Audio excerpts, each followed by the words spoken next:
Alhamdulillah wassalatu wassalamu ala Rasulillah wa ba'd. Ikhwan akhwat yang semoga senantiasa dirahmati dan diberkahi oleh Allah Azza wa Jalla. Mari kita lanjutkan tentang pemuda-pemuda harapan umat. Tadi kita mendengarkan kisah contoh suri tauladan pemuda-pemuda salafus saleh. Dari mana mereka mengawali jalan mereka. Dan dari mana pula kita memulai langkah kita untuk meneladani mereka. Kalau kita baca sejarah mereka, saudara-saudari, mereka mengawalinya dengan ilmu. Ini landasan pertama jika kita ingin seperti mereka. Harus punya fondasi ilmu syar'i yang kuat dan dekat dengan para ulama. Lihatlah Umar bin Abdul Aziz rahimahullah ta'ala. Ayahnya Abdul Aziz ketika itu ditunjuk menjadi gubernur Mesir. Khalifah ketika itu adalah saudaranya yang bernama Abdul Malik bin Marwan. Berapa usia Umar bin Abdul Aziz ketika itu saat ayahnya ditunjuk menjadi gubernur? 10 tahun. Di sini mulainya kisah pemuda Umar bin Abdul Aziz. Maka bersiap-siaplah sang ayah Abdul Aziz ini mempersiapkan segalanya untuk berangkat ke Mesir menjadi gubernur, pejabat. Ketika ayahnya bersiap-siap, berkatalah Umar kepada ayahnya, "Ya abati, ila aina?" Wahai ayahanda, hendak kemana kita? Apa kata ayahnya? "Nadhhab ila Mesir." Kita akan berangkat ke Mesir. Ayah akan menjadi gubernur di sana. Apa kata anaknya ini? Umurnya baru 10 tahun. "Ya abati, hal adulluka ala khairin min hadali." Wahai ayah, maukah engkau aku beritahukan sesuatu yang lebih baik bagiku daripada ikut ke Mesir? Bayangkan, ayahnya menjadi gubernur, tinggal bersama ayahnya, bergelimang harta dan kekuasaan. Barangkali kalau dia menunjuk sesuatu, saya ingin itu, mungkin ayahnya akan bisa mendapatkannya. Tapi dia berkata lain. Ayahnya heran. "Wa ma hu, apa wahai ananda? Apa yang kau inginkan?" "Arsilni ilal Madinah ata'allam inda ulama'iha wa atafaqahu ala syuyukhiha. Asallahu an yanfa'ani." Ayahanda, kirim aku ke Madinah. 10 tahun umur. Kirim aku ke Madinah agar aku belajar dari ulama-ulamanya, menimba ilmu dari para syekh-syekhnya. Mudah-mudahan Allah memberikan manfaat kepadaku. Dia pilih di usia 10 tahun tersebut berpisah dari orang tuanya, meninggalkan gemerlapnya kehidupan pejabat dan penguasa untuk menuntut ilmu dari ulama-ulama di kota. Subhanallah. Ini sebuah pilihan. Jika kita ingin memulainya, tidak ada kata terlambat. Umur kita memang sudah 20, bukan 10 tahun seperti Umar bin Abdul Aziz. Umur kita sudah 30, 40, tetapi tidak ada kata terlambat. Mulai dari ilmu, menuntut ilmu. Dan saudaraku, jangan pernah mengira Anda sudah menuntut ilmu. Jangan pernah mengira Anda sudah berhasil, sementara kita masih nol. Yang tidak kita ketahui lebih banyak daripada apa yang telah. Nah, Umar bin Abdul Aziz yang kecil ini, dalam usia itu, dia sudah punya kematangan akal. Maka dikirimlah dia oleh ayahnya untuk belajar di Madinah, ayahnya di Mesir. Kalau sekarang kan seperti para orang tua kan, alhamdulillah mengirimkan anaknya ke pesantren. Alhamdulillah. Sebenarnya itu juga meneladani bagaimana dahulu salafus saleh belajar. Di usia seperti itu dia sudah berpisah dari orang tua. Sampai akhirnya Umar bin Abdul Aziz pun dikenal sebagai salah seorang ulama di kota Madinah. Lalu dia pun dikaruniai oleh Allah Subhanahu wa taala seorang anak yang bernama Abdul Malik bin Umar bin Abdul Aziz. Agaknya nama Abdul Malik ini pun jarang terdengar, anaknya Umar bin Abdul Aziz, karena ketenaran nama ayahnya. Tapi anaknya Abdul Malik ini wafat di usia 19 tahun. Dan para ulama banyak yang menyebutkan anaknya inilah yang mengajarkan zuhud dan hikmah kepada ayahnya. Ayahnya berilmu, tentu anaknya begitu juga. Nah, Abdul Malik bin Abdul Aziz ini salah seorang pemuda zuhud yang mengajarkan ayahnya zuhud, wara' dan juga adil. Ketika ayahnya ditunjuk menjadi khalifah setelah Abdul Malik bin Marwan, duduklah ayahnya menerima tamu-tamu utusan dari berbagai daerah menyatakan baiat dan kesetiaan. Duduk di sampingnya Abdul Malik bin Marwan. Abdul Malik bin Umar bin Abdul Aziz, anaknya, yang waktu itu usia sekitar 16 tahun baru. Duduk di samping ayahnya, pakaiannya lusuh. Sementara tamu-tamu itu membawa anak-anak mereka dengan pakaian yang mewah, perhiasan yang lengkap. Ketika itu tersadarlah Umar bin Abdul Aziz bahwa dia belum membelikan pakaian untuk anaknya. Dilihatnya anak-anak pejabat yang lain, pakaiannya bagus-bagus. Dilihatnya anaknya di samping, pakaiannya sudah lusuh. Sedih deh. Akhirnya setelah bubar majelis itu, duduklah termenung Umar bin Abdul Aziz sedih. Apa kata anaknya? Malaka ya abati, ada apa dengan engkau wahai ayahanda? Ayahnya menjawab, wahai anakku, ra'aitul qauma ja'u bi abna'ihim fi abha hullah wa ajmal zinah. Orang-orang utusan itu datang membawa anak-anak mereka, putra-putra mereka, dengan pakaian yang bagus dan perhiasan yang lengkap. Aku kasihan melihatnya. Aku khawatir engkau menjadi minder dan sedih melihat mereka. Apa jawab anaknya? Ini anak khalifah. Ya abati amma ana fala, wahai ayahanda, adapun aku tidak akan seperti itu. La takhsha alayya, jangan khawatir terhadapku. Innama yankasiru qalbu man asa rabbah wa maulah. Orang yang patut minder itu, orang yang bersedih itu adalah orang yang bermaksiat kepada Rabbnya. Wa aqqa ummahu wa abah, atau durhaka kepada ibu dan ayahnya. Hadalah yang kasiru qalbu. Ini orang yang patah hatinya, sedih melihat dunia. Amma ana falah, aku tidak seperti itu. Jadi diceritakan Abdul Malik ini, walaupun ayahnya seperti itu, ada salah seorang ulama, Maimun bin Mahran, ulama besar tapi berkunjung ke situ menginap di tempat mereka. Lalu suatu malam kata Maimun itu, dia pura-pura tidur. Di tengah malam itu pura-pura tidur, dia dilihatnya Abdul Malik bin Umar bin Abdul Aziz ini bangun. Sholat malam, membaca ayat, terisak-isak menangis. Apa kata Maimun bin Mahran? Hampir-hampir saja saya khawatir dia pingsan karena tangisannya. Kemudian karena dia tidak tahan lagi, pura-pura bangun dia, pura tersentak sambil dibacanya zikir, bangun dari tidur. Subhanallah walhamdulillah wa la ilaha illallah wallahu akbar. Mendengar ada orang yang bangun, cepat-cepat diselesaikan sholatnya dan dia pergi. Berpindah ke tempat lain. Suatu ketika nampak oleh Maimun bin Mahran ini, Abdul Malik bin Marwan ini makan hanya dengan beberapa potong roti, kemudian cuka dan sedikit lauk pauk. Kasihan dia. Apa kata Maimun bin Mahran? Ya Abdul Malik, kalau kamu mau, saya akan bicara dengan ayahmu agar dia memberikan lebih untukmu. Kasihan dia melihat itu. Anak khalifah makannya seperti itu. Tetapi apa kata Abdul Malik ketika itu? Ya hada, da'anka hada, fa innama innallahi azza wa jalla khairun wa abqa. Wahai fulan, wahai Maimun, lupakan itu. Sesungguhnya apa yang di sisi Allah Subhanahu wa taala jauh lebih berharga, jauh lebih bernilai dan lebih baik daripada apa yang saya miliki. Usia 19 tahun dia meninggal. Jadi mereka itu, saudara-saudariku, pemuda-pemuda seperti itu lahir dari mana? Dimulai dari ilmu. Karena ilmu itu pondasi.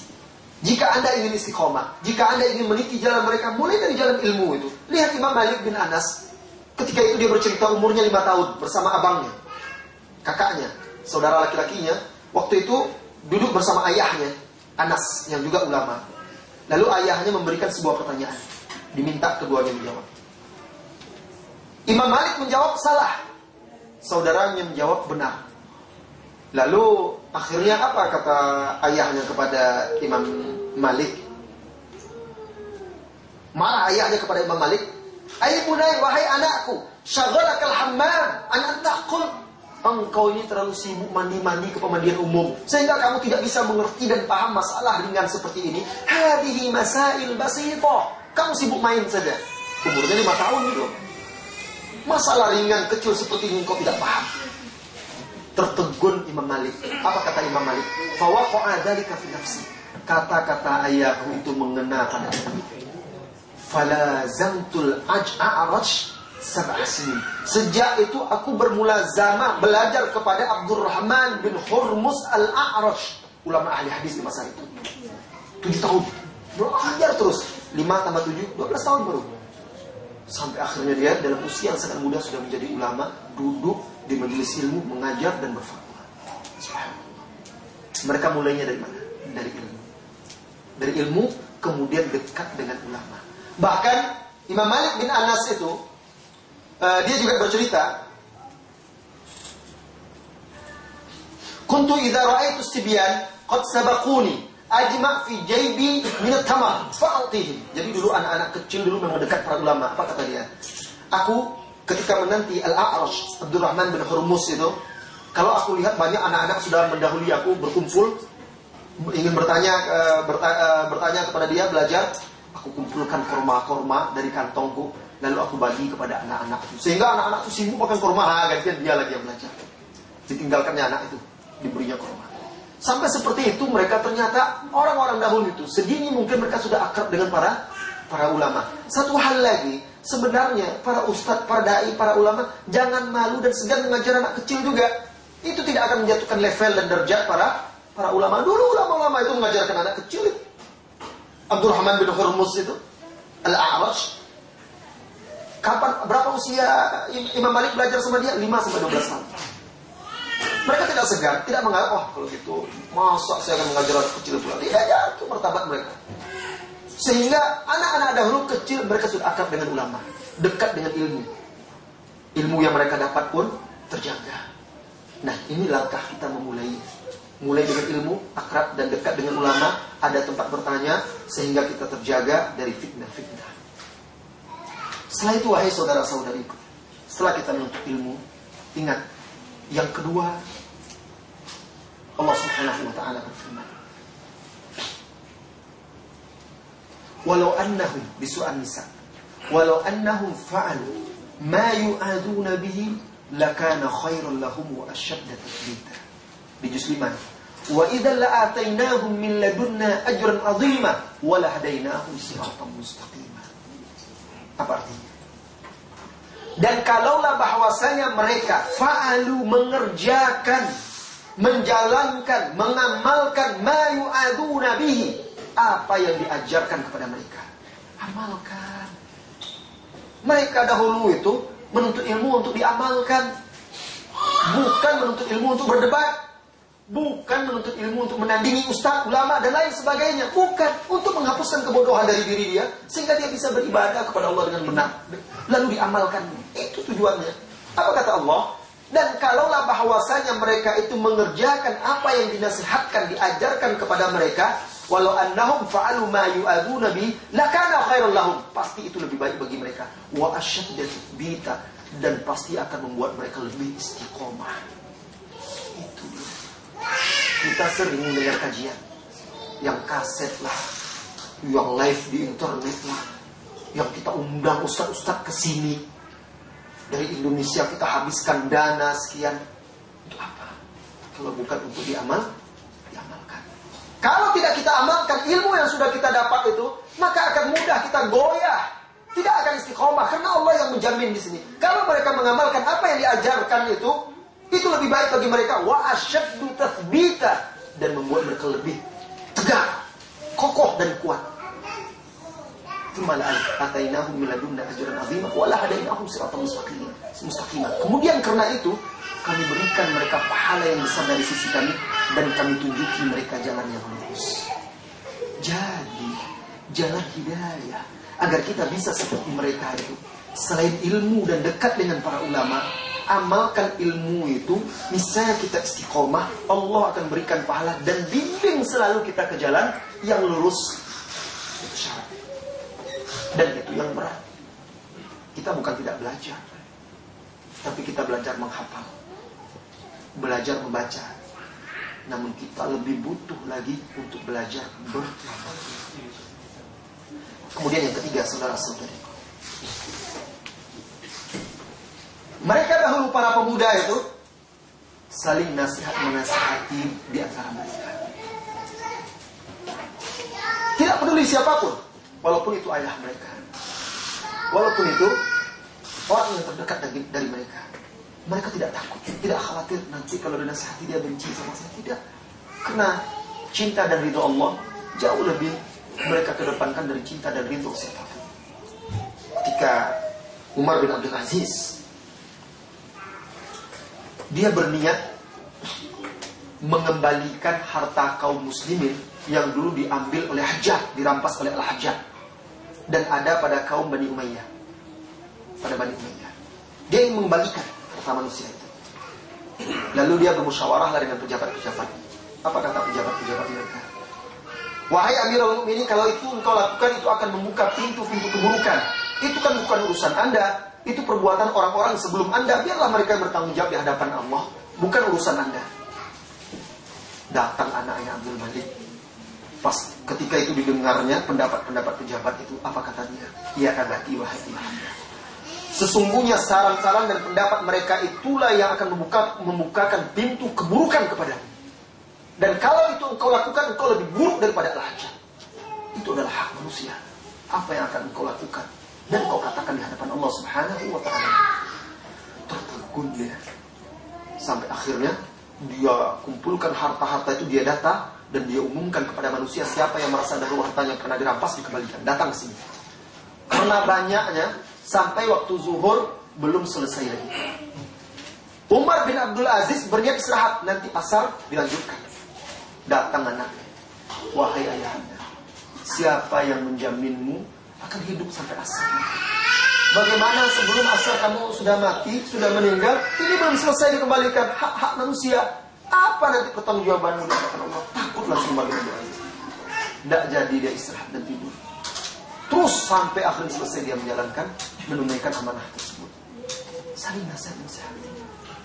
Di antara kita, para pemuda dan juga kaum muslimin, ini yang akan mengokohkan kita, meneguhkan kita di atas jalan yang hak. Inilah dia amar ma'ruf nahi munkar. Bukankah Rasulullah SAW mengatakan ad-dinun nasihat, ad-dinun nasihat, ad-dinun nasihat. Agama itu adalah nasihat, agama itu adalah nasihat, agama itu adalah nasihat. Sifat seorang mukmin sejati, dia tidak pelit untuk menasihati saudaranya, tidak takut siapapun di jalan Allah apabila dia menasihati siapapun. Dia takut hanya Allah. Oleh karena itu dia tidak peduli. Tujuan saya kan menyelamatkan saudara saya, bukan mengharapkan apa-apa. Nah, jaga ini, tegakkan amar ma'ruf nahi munkar. Saling menasihati di antara sesama.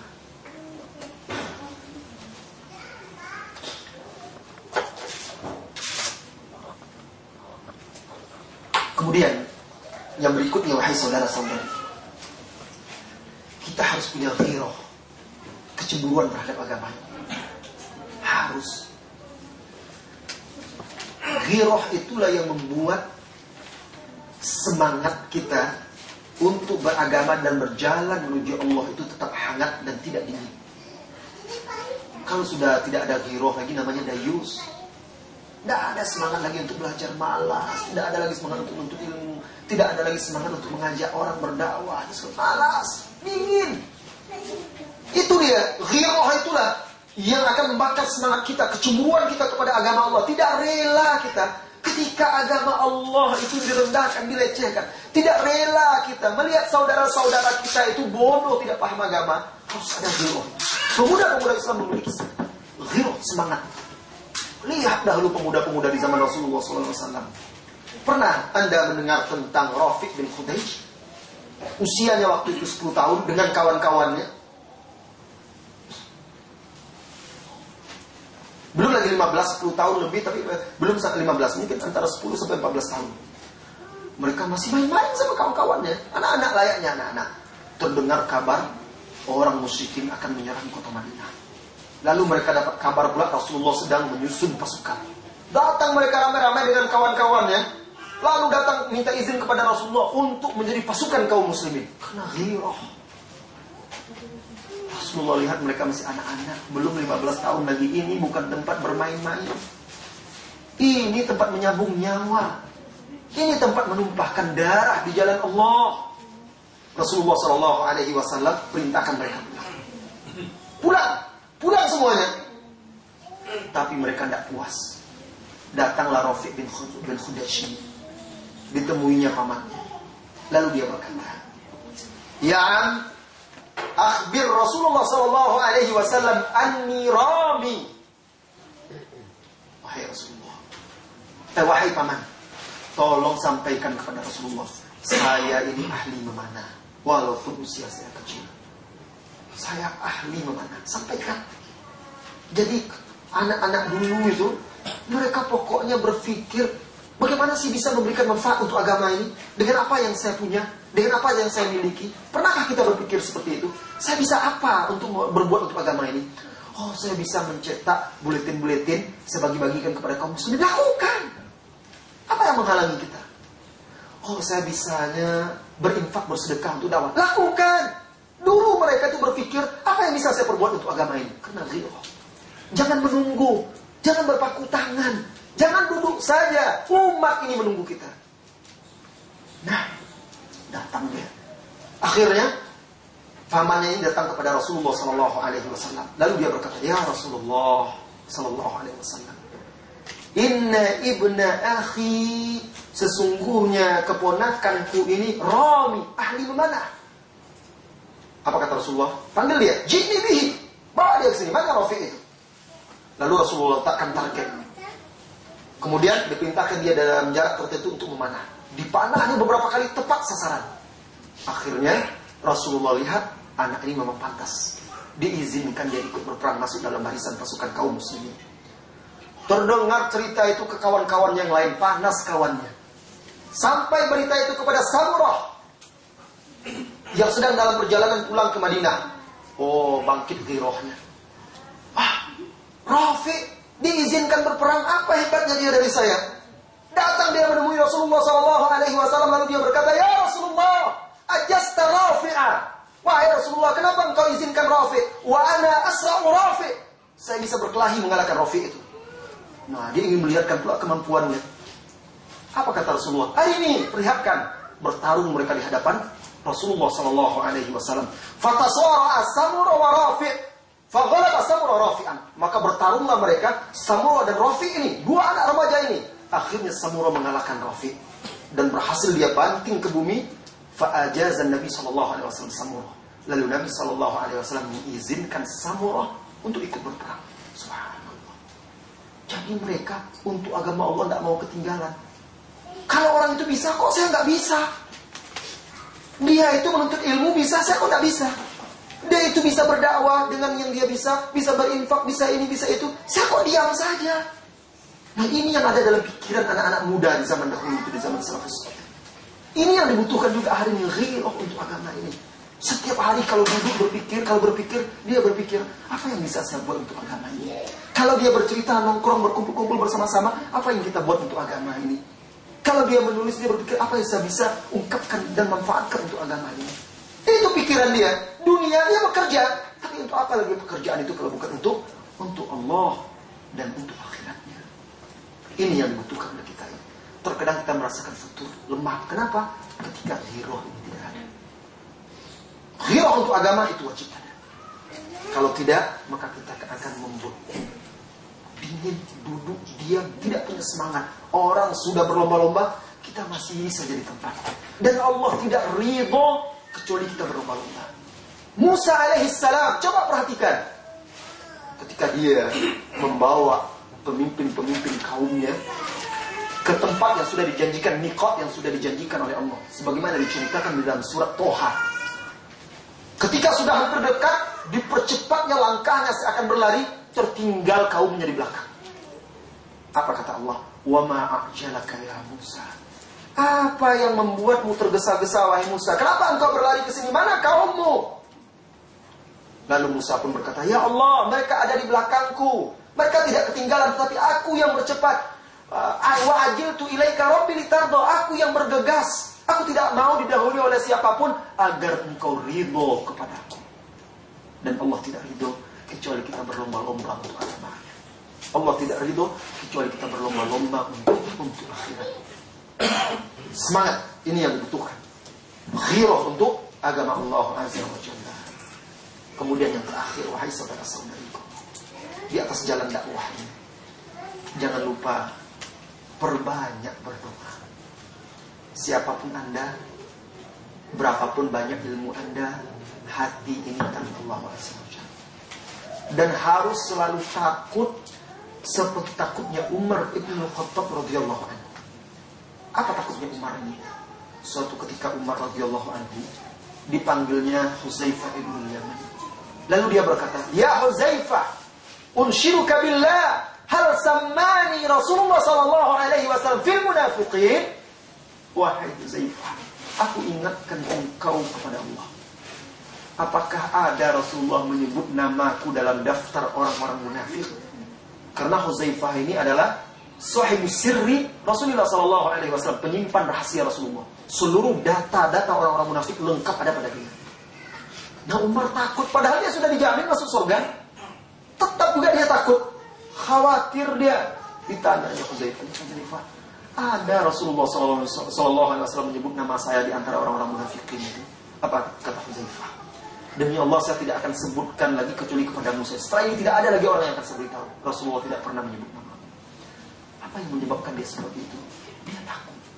Harus ada perasaan kita di situ bahwa kita takut tergelincir, kita takut tersesat, kita takut salah jalan. Maka berdoalah kepada Allah pagi, petang, siang, malam, dimanapun Anda sempat berdoa, jangan lupa meminta keteguhan dan istiqomah, ketetapan hati. Allahumma ya muqallibal qulub, ya Allah yang maha membolak-balikkan hati, tsabbit qalbi ala dinik, teguhkan hatiku di atas agamamu. Wasarrif qalbi ila ta'atik, palingkan, arahkan hatiku untuk mentaatimu. Khususnya antum-antum yang berada di negeri seperti ini paling membutuhkan ketegaran. Dan Anda tidak bisa mengandalkan buku, kaset, video menuntut ilmu seperti ini, tidak bisa itu aja. Harus berdoa kepada Allah Azza wa Jalla. Makanya Mu'adz bin Jabal ketika dikirim ke Yaman itu, di pinggiran kota Madinah itu, Rasulullah mewasiatkan dia apa tadi doa yang saya bacakan tadi? Ya Mu'adz, an la tada'a fi duburi kulli salah. Wahai Mu'adz, jangan engkau tinggalkan di akhir setiap salatmu, an taqula, engkau mengucapkan Allahumma a'inni ala dzikrika wa syukrika wa husni ibadatik. Saya tanya sekarang, siapa di antara kita yang membaca doa ini setiap selesai salat atau sebelum salam? Mungkin kita tidak bisa menjawab. Tidak Ustaz. Kenapa? Itu Mu'adz bin Jabal, dia dikirim merantau ke negeri lain di Yaman yang di situ ahlul kitab, agar dia tegar istiqomah. Rasulullah ingatkan, doa, baca ini. Ya Allah, bantu aku untuk mengingatmu, bersyukur kepadamu, dan memperbaiki ibadahku untukmu. Kapan kita meminta kepada Allah? Berapa kali kita meminta kepada Allah? Allahumma ya muqallibal qulub, ya Allah yang maha membolak-balikkan qalb, tsabbit qalbi ala dinik. Jangan pernah bangga dengan diri kita. Tidak. Hanya Allah yang bisa meneguhkan kita. Berapa banyak orang yang semulanya kuat, tegar, lalu akhirnya satu persatu berjatuhan di jalan, berpaling. Saudara-saudari, kaum muslimin dan muslimat yang semoga senantiasa dirahmati dan diberkahi oleh Allah Azza wa Jalla. Ini dia sebagian asas, landasan-landasan bagi para pemuda apabila mereka ingin meniti, meneladani para pemuda-pemuda salafus saleh. Dimulai dari ilmu, dekat dengan para ulama, mengamalkan ilmu tersebut, kemudian saling nasihati, ghirah, semangat untuk agama itu, kecemburuan kepada agama Allah, kemudian jangan lupa berdoa kepada Allah Azza wa Jalla. InsyaAllah dengan itu kita semua akan bisa istiqomah. Baik saudara-saudariku, hari ini kita rencananya akan selesai pukul 4 ya, karena agar bisa bersiap-siap, karena kemarin kayaknya tergesa-gesa. Oleh karena itu saya akan berikan kesempatan bertanya lebih banyak, diskusi. Insya Allah sampai jam 4 tepat kita akan akhiri hari ini. Silahkan tulis atau bertanya langsung. Ini kesempatan kita untuk berdiskusi dan bertanya. Dan juga kepada ibu-ibu, saudariku wanita muslimah, silakan tulis pertanyaan dan diajukan ke depan.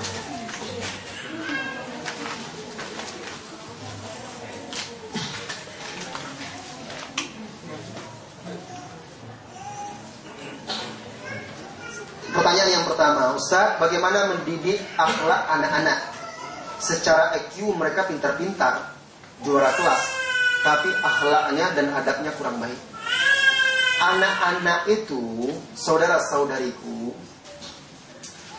kalau dia anak pintar, maka dia akan lebih cepat menyerap, memahami, meniru apa saja yang ada. Maka anak pintar itu kalau salah jalan lebih mudah dan lebih cepat pula dia jadi nakal. Dan anak-anak itu yang mendidik dia orang tua, kemudian televisi, itu mendidik mereka, kemudian sekolah, kemudian lingkungan, kemudian teman-teman. 5 faktor ini akan mempengaruhi perkembangan tumbuh kembang sang anak. Kalau orang tua lalai di rumah, anak disibukkan oleh TV itulah jadi gurunya. Sulit tauladannya.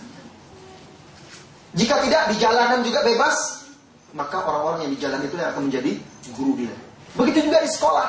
Mungkin orang tua sudah berusaha keras, tapi coba lihat, bandingkan jam Anda mendidik anak menjadi contoh dan suri tauladan dengan jam anak-anak di sekolah. Anak sekolah dari pagi sampai petang misalnya. Kita dari pagi sampai petang kerja. Anak-anak pulang sudah main, kita sudah capek dan lelah. Paling kita kumpul dengan anak kapan kesempatan kita untuk mengajarnya. Ternyata kalau kita renungkan betul-betul, sedikit sebenarnya kita mendidik anak kita. Sedikit kita memberikan athar dan pengaruh kepada anak kita. Lebih banyak anak kita itu dipengaruhi oleh televisi, oleh lingkungan, teman-teman, dan suasana di sekolah.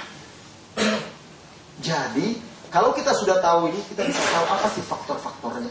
Maka kita harus berjuang untuk mengimbangi pengaruh-pengaruh yang tidak baik itu. Harus bisa akrab dengan anak-anak. Apa salahnya? Jadikan rumah kita itu rumah yang ilmiah. Subhanallah. Ini pengalaman. Dulu sekitar tahun 2002, ada seorang guru SMA.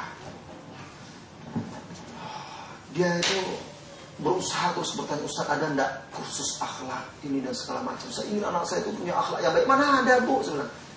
Tapi anak saya, Ustaz, saya guru saya, tapi anak saya nakal-nakal, kebut-kebutan di jalan, begini, begitu.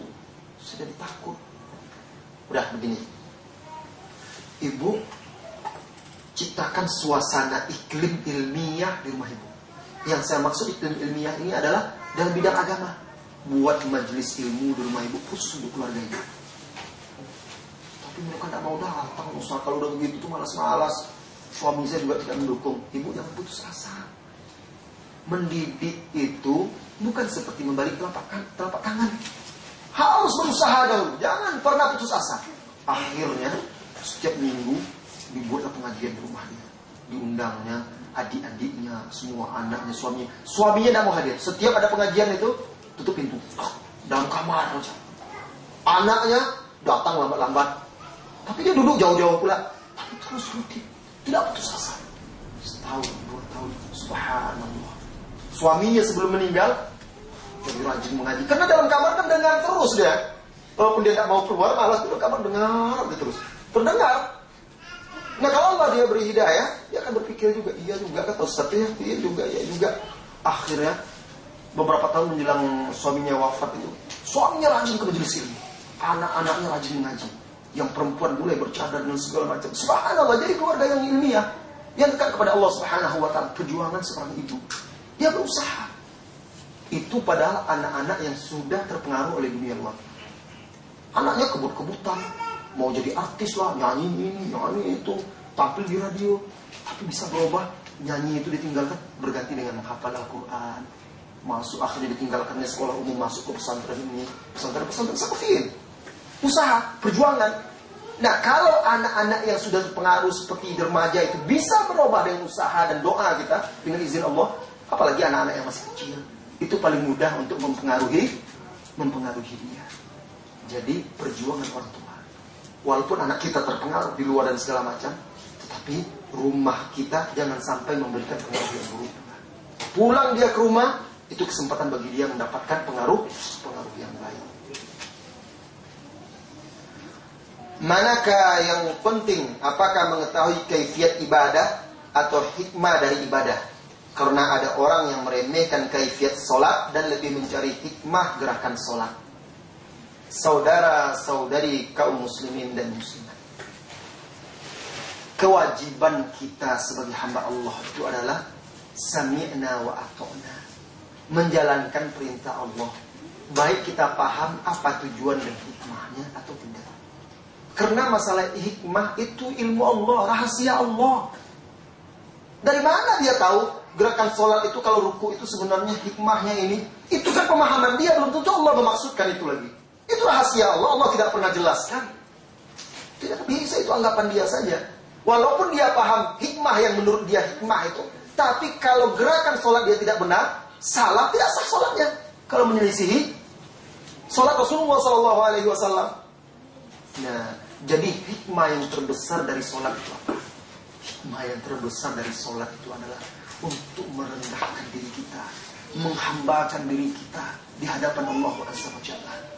Ada katanya hikmah sholat itu salah satunya untuk kesehatan. Kalau lama sujud itu lihat, akhirnya kalau orang-orang sering sakit kepala lama-lama sujud, kan darah itu nanti mengalir ke sini karena mungkin kurang darah ke sini. Jadi kalau dia lama-lama sujud ditekan begitu, nanti sampai menghitam pula keningan. Nah, nanti sempurna peredaran darah di otak-otak itu sehingga lebih segar dan lebih bugar. Lupa dia. Padahal itu adalah kondisi yang terdekat, penghinaan diri dia di hadapan Allah SWT. Saat yang terdekat, kalau dia tulus, ikhlas, sebenarnya membuat dia pusing sakit kepala itu bukan itu. Yang membuat dia pusing dan sakit kepala itu memikirkan dunia dia. Itu yang membuat dia sakit kepala, pusing, tensi dan segala macam naik itu. Mayoritas kan karena pikiran. Jadi macam-macam itu. Pada kalau kita berwudu, jadi kenapa Rasulullah dia yudalik, mengurut-ngurut, karena di situ ada titik-titik saraf, kata dia.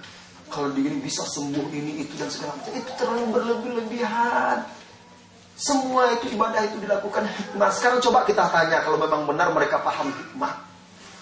Coba, kenapa Rasulullah SAW ajarkan kalau mengusap khuf itu punggung kaki, kok bukan telapak kaki?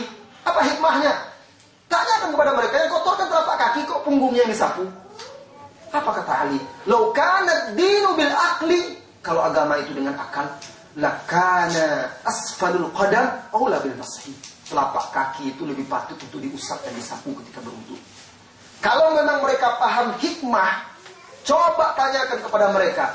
Ketika Anda kentut yang keluar dari buntut, kok mulut yang kumur-kumur? Kok muka yang dicuci? Tanya kepada orang itu. Apa hikmahnya itu? Kan gak paham dia. Gak ada kaitannya kok. Jadi jangan dimain-mainkan dengan akal agama itu. Jalankan perintah Allah itu dengan baik dan benar, sesuai dengan yang diajarkan oleh Rasulullah SAW. Kan aneh kan? Yang kentut keluar dari buntut, keluar kentut kumur, malah berwudu dan kumur-kumur. Apa hubungannya? Kenapa gak cebok saja? Kan begitu kan? Berarti hikmahnya itu adalah ketundukan, kepatuhan kita kepada perintah Allah dan Rasulnya Sallallahu Alaihi Wasallam. Bagaimana subhat non-muslim? Di makna kami dalam ayat-ayat Al-Quran menunjukkan jamak. Nah, jadi begini. Subhat itu mereka lontarkan karena mereka tidak paham bahasa Arab. Dalam bahasa Arab, kalimat jamak itu juga dipakai untuk menunjukkan keagungan, kemuliaan, dan penghormatan. Bukan menunjukkan banyak saja. Bukan menunjukkan, kita kalau bicarakan antum-antum. Padahal satu orang, antum, apa kabar antum? Satu orang kok antum-antum. Maksudnya untuk menghormati dia. Kan begitu. Sama kadang-kadang dalam bahasa Indonesia kan kita begitu juga. Pak, kami. Nah, kan kami. Maksud kami itu bukan kita banyak, saya. Tapi karena kita berbicara dengan orang yang lebih tua.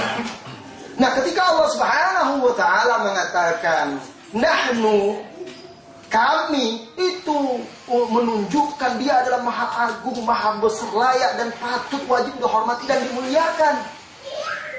Nah, ketika Allah menyebutkan aku itu menunjukkan kesombongan. Hanya Allah yang berhak untuk sombong. Tidak ada boleh kita berhak untuk sombong. Dan semuanya menunjukkan tauhid Allah Subhanahu wa ta'ala. Jadi tidak ada masalah kalau cuma itu. Nah, itu bentuk jamak. Dalam bahasa Arab, kalimat antum, nahnu bisa dipakai untuk jamak, bisa dipakai untuk satu orang. Bisa dipakai untuk jamak, bisa dipakai untuk satu orang. Kalau kita berbicara kepada orang yang lebih besar, itu pakai antum, kum. Kalau satu orang-orang yang setara dengan kita pakai anta, ka, dan segala macam. Itu biasa dalam bahasa Arab. Jadi tidak ada syubhat di situ. Orang Islam tawaf dan sholat menghadap Ka'bah berarti menyembah makhluk. Nah, itu gampang menjawabnya. Tanya kepada orang itu. Ada enggak orang Islam kemana-mana bawa Ka'bah itu? Diletak, digantung di mana-mana, lalu beribadah dia kepada Ka'bah itu. Kan enggak ada kan? Enggak ada. Dimanapun mereka berada, mereka cuma mengarah saja untuk pemersatu arah, untuk menyamakan barisan, itu saja. Berbeda dengan orang itu kemana-mana, satu di rumah digantungkan, nanti dia tafakur di depan benda itu. Tapi mana ada orang Islam bawa Ka'bah kemana-mana? Karena mereka tidak menyembah Ka'bah. Ka'bah itu tetap aja di sana. Mereka hanya diperintahkan untuk mempersatukan arah kiblat. Buktinya apa? Dulu Ka'bah, kiblat kaum muslimin bukan ke Ka'bah. Kemana? Ke Baitul Maqdis. Jadi bukan ke Ka'bah, dulu Baitul Maqdis mereka sholat. Tapi Rasulullah tidak ingin sama dengan orang Yahudi. Berdoa dan berharap beliau Allah memindahkan ke arah Ka'bah Masjidil Haram. Akhirnya turun wahyu di surah Al-Baqarah memerintahkan pindah. Sedang sholat mereka itu pindah mereka. Tidak ada masalah. Oleh karena itu pula lah Umar berkata kepada Hajar Aswad. Dan ini harus paham mereka. Inilah a'lam annaka hajarun. Aku tahu, hai Hajar Aswad, engkau ini hanya batu. La tanfa'u wa la tadur. Tidak mendatangkan manfaat, tidak mendatangkan mudarat. Kalau bukan karena aku melihat Rasulullah SAW menciummu, aku tidak akan cium. Dia tahu itu cuma batu. Tapi karena Rasulullah mencium, dia mengikuti dan meladani Rasulullah SAW. Jadi sama sekali kita tidak pernah menganggap bahwa Ka'bah itu bisa mendatangkan manfaat mudarat. Tidak, dia makhluk. Tetapi itu hanya simbol untuk menyatukan arah sholat kaum muslimin. Allahu Akbar. Bolehkah hadir di majelis dakwah yang banyak sendagurau, politik dan bid'ah? Majelis ilmu kok sendagurau? Itu lawakan. Jangan sudah baca ayat-ayat Allah nanti melawak, sendagurau. Hadis-hadis Rasulullah ketawa-ketawa. Tidak. Politik bukan dakwah, dakwah bukan politik. Ya, jangan dicampur baurkan antara yang hak dengan yang batil. Kalau jelas di situ ada kebatilan, tidak usah hadir. Anda hanya bisa diam sementara ayat-ayat Allah di situ dipermainkan. Anda hanya bisa diam sementara yang hak dan yang batil itu dicampurkan. Tidak bisa. Tinggalkan. Kalau jelas-jelas di situ ada kemungkaran dan kebatilan. Bagaimana ingin berlihat?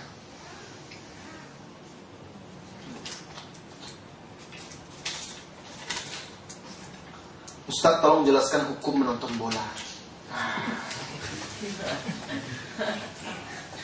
Menonton bola, sebenarnya olahraga itu kan mubah, selama di situ tidak ada kemungkaran, kebatilan, dan juga tidak membuat kita lalai. Itu urusan dunia. Cuma ada nggak kemungkaran di situ? Ada. Apa buktinya? Buktinya mereka pakai celana pendek, semuanya main. Laki-laki sama laki-laki nggak boleh melihat aurat juga, tidak boleh, haram. Itu satu. Kemudian kedua, bercampur baur laki-laki perempuan di situ semua, bersorak-sorai, ada semuanya. Kita lihat juga. Kemudian yang ketiga, yang main itu rata-rata orang-orang kafir. Ada klub yang kita banggakan, menang dia senang hati kita, kalah dia sedih pula hati kita. Itu walak dan barok itu. Kalah sedih pula dia, kenapa kalah ini itu. Senang, wah teriak, senang. Subhanallah. Apa sebenarnya diri kita itu? Kalau untuk olahraga silakan aja olahraga, tidak ada masalah, main bola main, tidak apa-apa. Tapi Tapi kalau kita larut situ, gembira, sedih, kena klub bola kita, alangkah rendahnya diri kita. Tidak mendekatkan diri kita kepada Allah, tidak juga dengan itu. Jadilah kun salafiyan bil jiddi. Jadilah salafi dengan sungguh-sungguh, dengan benar. Tidak usah separuh-paruh dan setengah-setengah. Olahraga boleh, daripada nonton bola, enak kita main bola lagi. Kita sendiri yang main kan jelas. Main bola teriak sana teriak sini, ada yang rela itu di Indonesia itu kan kalau main bola biasanya kan tengah malam itu. Itu bisa dia bangun tengah malam untuk klub kesukaan dia itu, tapi dia tidak pernah bangun untuk sholat tahajud. Jangan tanyakan lagi, banyak itu. Tidak peduli yang sudah mengaji dan tidak mengaji. Kadang-kadang duduk dengan orang-orang mengaji itu udah pandai pula dia berbicara. Kalau si Anu itu kalau tendangannya tendangan pisang tuh. Wah, ya Allah, mahir pula dia bercerita itu. Wah, kalau dia itu kalau bawa bola begini, begitu. Ya Allah, itu pula yang dibahas. Biarlah main-main gol-gol lah. Tapi jangan pula kita pengen ahli pula dalam itu. Jadi apa namanya itu yang komentator ya. Jadi komentator pula. Rasanya malu kita kepada ilmu yang sudah kita pelajari. Bahkan yang lebih menyedihkan, ada salah seorang wanita muslimah bertanya dan berkeluh kesah, Ustaz, saya mohon saran dan nasihat. Suami saya ini lebih dulu mengaji daripada saya. Tapi entah kenapa sudah seminggu ini dia tidak sholat subuh. Kenapa ibu? Dibalasnya SMS itu. Malam-malam nonton bola, sudah tuh menjelang subuh tidur tidak mau bangun lagi Ustaz. Ya Allah, sampai seperti itu. Fitnah. Dan itu bisa menjadi berhala bola. Saya sendiri berpikir apa sih nikmatnya nonton bola itu ya? Kalau main nggak apa-apa lah. Kita bisa dapat bola tendang sana tendang sini. Nonton bola nonton begini sakit mata itu kan. Tapi itulah berhasil syaitan itu menipu daya kita. Dan rata-rata yang main sepak bola jam-jamnya dan juga siaran-siaran sepak bola itu membuat orang lalai. Kalau di Indonesia main bola itu biasanya sore atau maghrib, asar, maghrib lewat. Iya. Kalau siarannya klub yang terkenal itu pula, itu tengah malam itu, menjelang subuh, itu lewat orang. Entah kenapa kok bisa begitu. Pas di waktu-waktu yang memang mengganggu orang-orang. Padahal dahulu para sahabat itu mereka, para salaf itu mengatakan lebih baik mereka kehilangan keluarga, istri, anak dan harta daripada kehilangan sholat asar. Rasulullah SAW bersabda, "Lau kanu ya'lamuna ma fil isya'i wal fajr la atauhu mahbwa." Kalau mereka tahu orang-orang munafik itu, kata Rasulullah, keutamaan yang ada dalam sholat isya dan sholat subuh, mereka akan datang ke masjid itu dengan merangkak dan merangkak. Begitu saat-saat itu pula dilalaikan oleh bola. Hati-hati.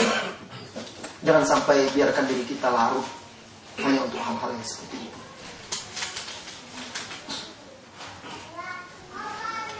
Ustaz, bagaimana seharusnya kita mengikuti mazhab? Apakah harus salah satunya saja, Syafi'i, Hanafi dan lain-lain, atau boleh memilah-milah? Ya, kita harus mengikuti satu mazhab saja, mazhab Muhammad SAW. Itu saja. Ya. Mazhab salafus saleh, para sahabat, itu yang harus kita ikuti. Adapun mazhab Syafi'i, Hanafi dan lain-lain, Anda ketika mati nanti dibangunkan oleh malaikat, ditanya tidak ditanya, apa mazhab kamu? Aku di Indonesia ikut mazhab Syafi'i. Tidak ada. Yang ditanya itu kan adalah, wa man hadzal rajul alladzi bu'itha ilaikum? Siapa laki-laki yang diutus kepada kalian ini? Makanya mazhab yang wajib diikuti hanya satu, mazhabnya Nabi Muhammad sallallahu alaihi wasallam. Yang lain, Imam Syafi'i mengikuti Nabi Muhammad, Imam Abu Hanifah mengikuti Nabi Muhammad, Imam Malik mengikuti Nabi Muhammad, Imam Ahmad mengikuti Nabi Muhammad. Tetapi mereka manusia yang tidak sempurna, bisa salah, bisa benar. Kenapa tidak ikuti aja langsung Nabi Muhammad? Hormati para ulama tersebut. Kalau pendapatnya keliru, lemah, maka ikuti pendapat yang memiliki dasar dari Al-Quran dan dari hadis-hadis Rasulullah sallallahu alaihi wasallam. Saya memiliki teman orang Jepang yang masuk Islam dan menikah dengan orang Indonesia. Tapi dia masih belum mau sholat. dan masih suka minum khamar. Apakah dengan dia meninggalkan sholat itu dia masih dihukumi muslim? Kalau dia tidak sholat sama sekali, dia bukan muslim. Tidak cukup mengucapkan 2 kalimat syahadat. Bukankah Rasulullah SAW bersabda kepada Muadz dalam hadis Bukhari itu, innaka ta'ti qauman ahlal kitab, engkau datang kepada kaum ahli kitab. Fa'akhbirhum faltakun awwala ma tad'uhum ilaihi syahadata an la ilaha illallah wa anna Muhammadar Rasulullah. Jadikan dakwah pertamamu adalah mengajak mereka kepada syahadat la ilaha illallah wa anna Muhammadar Rasulullah. Fa inhum ata'uka lidzalik, kalau mereka mentaatimu untuk itu, mengucapkan 2 kalimat syahadat, fa'alimhum, ajarkan kepada mereka, annallaha iftarada alaihim, bahwasanya Allah memfardukan, mewajibkan atas mereka 5 sholawat, 5 sholat fil yaumi wal lailah, dalam sehari semalam. Nah, tidak cukup.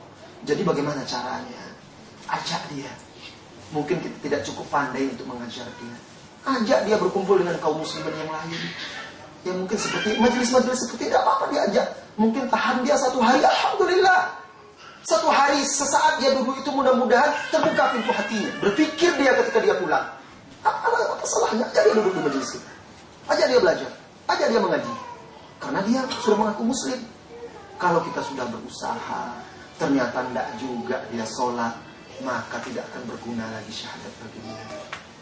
Ya, karena Islam bukan hanya sekedar ucapan. Keimanan itu adalah yang diucapkan dengan lisan, yang diyakini dengan hati, dan diamalkan dengan anggota badan. Itu dia keimanan.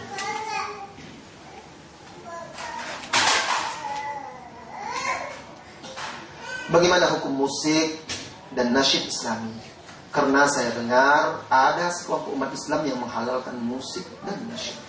Kalau musik sudah jelas di dalam Al-Quran, surat Luqman, surat Al-Isra, di dalam hadis-hadis yang diriwayatkan oleh Imam Bukhari dan lain-lainnya, musik itu hukum asalnya adalah haram, dan dibolehkan alat-alat musik tertentu pada hari-hari tertentu untuk orang-orang tertentu.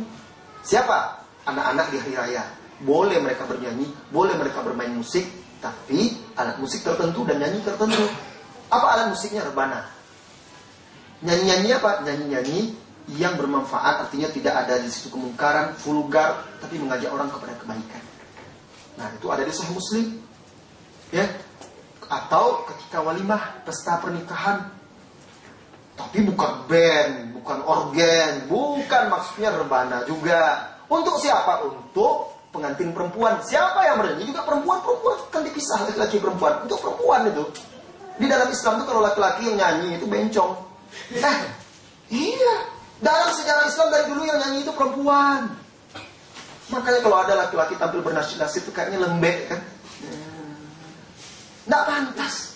Sahabat mana ada seperti itu, ulama-ulama. Apa kata Imam Syafi'i? Taraktu Baghdad di Baghdad syai'an yusammunaha taghbira. Aku tinggalkan kota Baghdad, di sana ada sesuatu yang mereka sebut taghbir. Apa itu taghbir? Bait-bait syair yang disenandungkan oleh sekelompok orang, satu menyenandungkan, satu lagi yang lainnya mengiringnya dengan tepukan-tepukan di lantai, irama. Yasuddunan nas bihi anil Quran. Mereka memalingkan manusia dengan itu dari Al-Quran. Jadi pernah diadakan penelitian di Bandung, dan ketika itu mahasiswa di situ sempat berkomunikasi dengan saya tentang itu. Jadi mereka buat angket. Itu untuk apa? Itu untuk skripsi tentang nasyid. Mereka buat angket lah, disebarkan ke rohis-rohis yang ada di kuliah. Di antara isi-isi angket itu, mana yang lebih banyak Anda lebih sering menyenandungkan nasyid atau membaca Al-Quran? Mana Anda yang lebih banyak hafal nasyid atau membaca Al-Quran? Rata-rata mereka menjawab lebih sering nasyid. Mana Al-Quran? Kenyataannya memang seperti itu.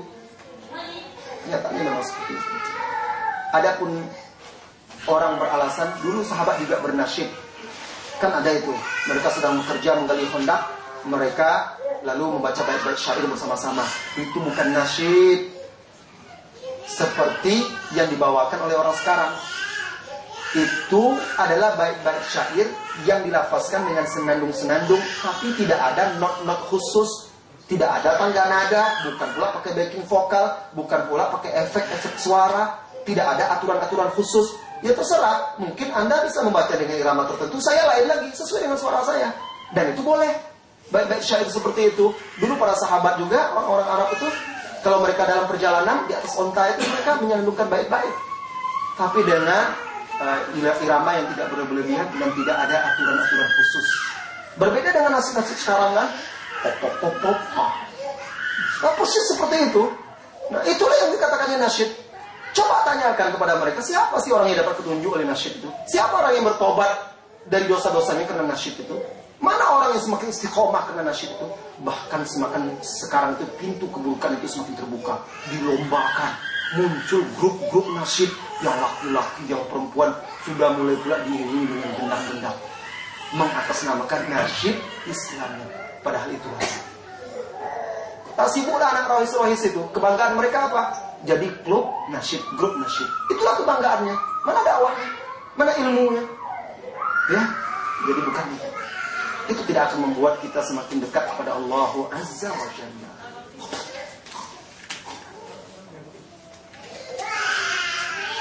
Jam 4 ya, ke satu lagi. Dari bibit yang baik diperoleh hasil yang baik. Dan kami berteman sejak SMP dulu. Bolehkah berkirim pesan sekedar untuk bertanya kabar dan memotivasi belajar? Teman beda dan lawan jenis. Kenapa tidak teman yang lain saja, yang laki-laki saja? Kan banyak teman SMP Anda, kan bukan dia saja. Memang dulu sekelas cuma berdua. Sekelas 30 orang ada laki-laki, yang dipilihnya yang perempuan aja. Nah, ini bisikan-bisikan syaitan. Alasannya saling memotivasi belajar, lama-lama memotivasi syahwat. Hati-hati kalau seperti itu. Awal-awalnya curhat, lama-lama curhat curi hati. Jadi hati-hati. Mau motivasi ya laki-laki kan masih banyak. Ngapain perempuan? Biar dia sama-sama perempuan pula. Jangan buka pintu-pintu fitnah tersebut. Bagaimana cara menasihati ibu agar mau berjilbab? Nasihati dengan baik, lembut, doakan dia. Dan terus berusaha. Beri dia buku-buku, hadiah-hadiah, kaset-kaset pengajian, ajak dia hadir ke majelis ilmu. Kenalkan dia dengan teman-teman, orang-orang yang sudah mengaji. Karena biasanya kalau kita tidak bisa mengajak keluarga kita, mungkin teman kita bisa mengajak dia. Sering seperti itu. Nah, mudah-mudahan dengan demikian terbuka pintu hatinya. Saudaraku, saudariku, insya Allah besok kita lanjutkan dengan tema yang lain. Karena sudah jam 4 ya. Kita cukupkan sampai di sini dulu. Terima kasih. Jazakumullahu khairan. Wa sallallahu wasallam ala nabiyyina Muhammad walhamdulillahirabbil alamin. Subhanakallahumma wa bihamdika asyhadu an la ilaha illa anta astaghfiruka wa atubu ilaik. Assalamualaikum warahmatullahi wabarakatuh.